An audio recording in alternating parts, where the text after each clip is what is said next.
What's going on, guys? In today's video I'm gonna be showing you what is the best Bel'Veth build in Season 15. Now before the video starts, I just wanna say that this is not a guide video. I want to make this more of a discussion place so we can argue and share our opinion on what are the best items for her, so feel free to use the comment section for that.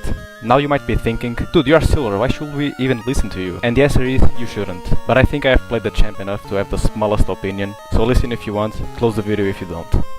Now first things first, runes. Usually, the best runes for Bel'Veth are literally just Conquer with attack speed and Coup de Grace, because Coup de Grace it synergizes a lot with her E, which is like an execute ability if you look at it properly. And Triumph, White Triumph, Gold and Elf Regen are just really good, and attack speed of course. Now, a lot of people were questioning why not Little Tempo. And if you think about it, Bel'Veth in combat, she doesn't really auto attack, at least in the mid to late game. If you guys look at your replays, you'll see yourself more often using Q, W and then he at the end, and that's where the Conquer comes in place, because with little tempo you have to actually auto attack, and that's not honestly really good if you just stand still and auto attack, because yeah, she doesn't have a lot of range, especially if you don't have your form. So yeah, of course Conquer. And let's be honest, the heal that the Conquer just gets just insanely good with the... So yeah, run that instead of Little Temp. You can also run PTA if they have a lot of range champs, and if you're gonna play more aggressive in the early game, for example, let's say they have a Brand or Talia in the enemy jungle, which Talia, by the way, is like one of the hardest matchups for Bel'Veth. But if you play really well in the early game and run PTA, she won't be a problem anymore. Except in the team fights. In the team fights she is pretty annoying to deal with, because she can just hit you with E and slow you and stun and all that. So yeah, she's kind of annoying.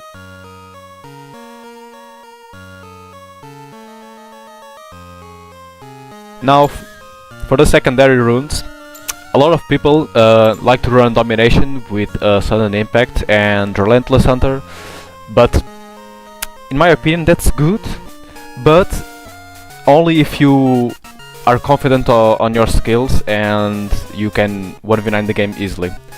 Usually what I run Cashback with Cosmic Insight, because honestly, 1 minute reduction on your flash is just a huge game changer. So yeah, run that instead of Domination. At least it's what I prefer, because you can go for more aggressive plays and flash plays. It's just insanely good with Bel'Veth. And now you might be wondering why don't I run the boots? Because boots, like, yeah, they're good. I'm not gonna say that they're not, they're really good actually, but it's just a one-time cash out that you're doing. Not cash out, but like profit, quote unquote. If you run cashback, you'll see get some gold back when you purchase legendary items.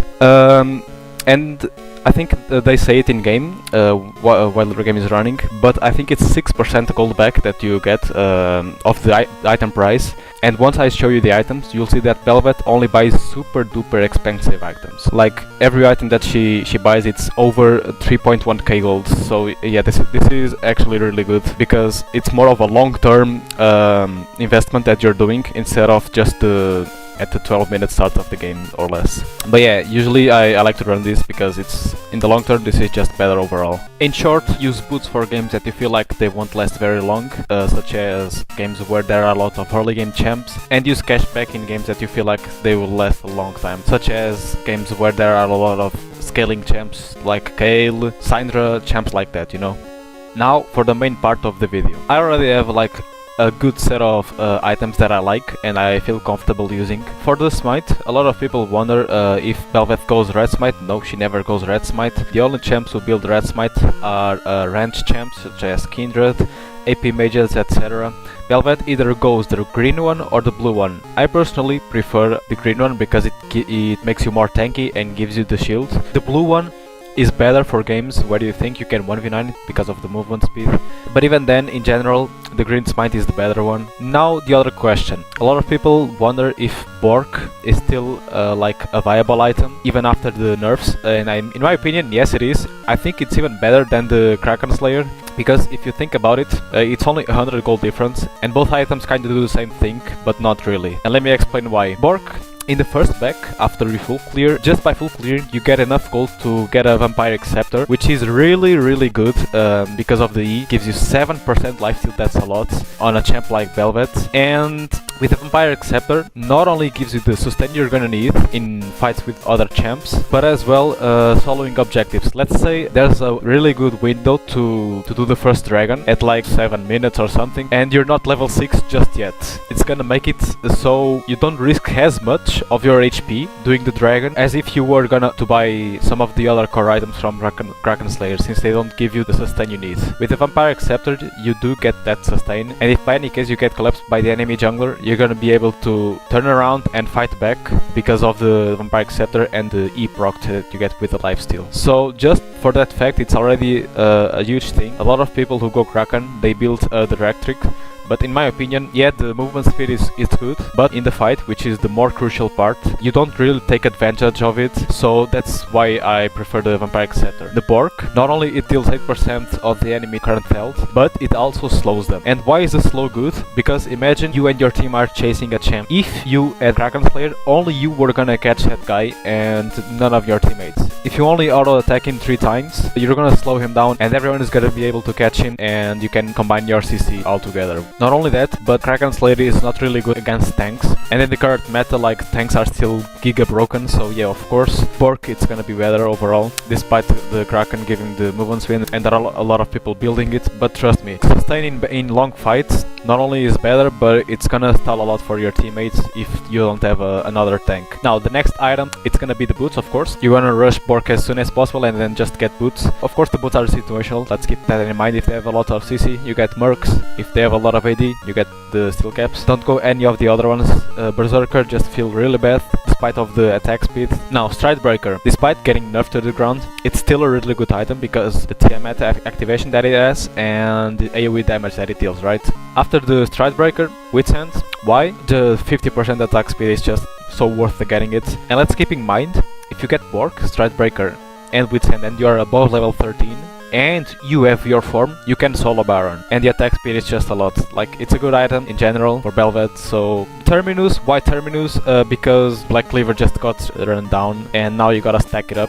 Terminus you have to stack it too, but it's different. On the other hand, you get attack speed and resistances, and also armor and magic pen, which is insane for all situations. And the final item, Jackshaw, I mean in general is just better, but it's not always the best option. So yeah, that's it for the general build.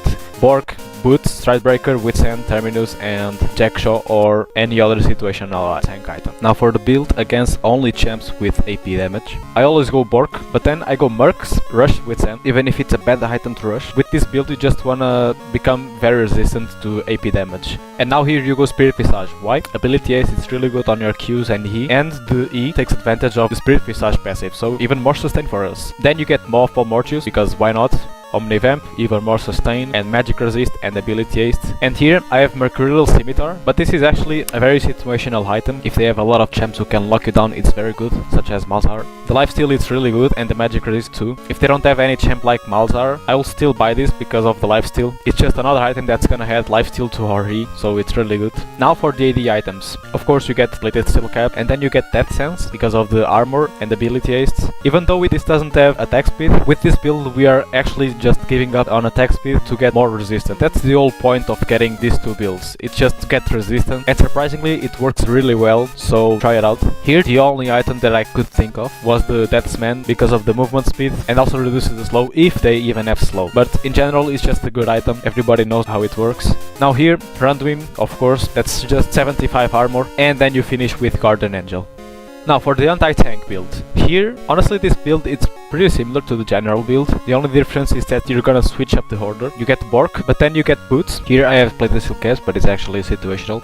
If you need Merc, get Mercs, doesn't have to be Plated Steel Caps. But then you're gonna rush Terminus, second item, and then get Jackshaw even earlier. If they have tanks who heal a lot, you can get the Campbug Chainsword, but then you need to get the Executioner's Calling earlier in the game up, like get it after you get the boots or something. If someone on your team already has it, you don't have to rush this right away, you can get it after Terminus or when you finish Jackshaw. So yeah, that's it for this video. Thank you guys for watching, and thanks to everyone who has been subscribing to my channel lately. And also I appreciate everyone's support on the mix that I've posted. It really took my channel somewhere I have never expected before. But yeah, hope you guys enjoyed. I'll see you on the next one.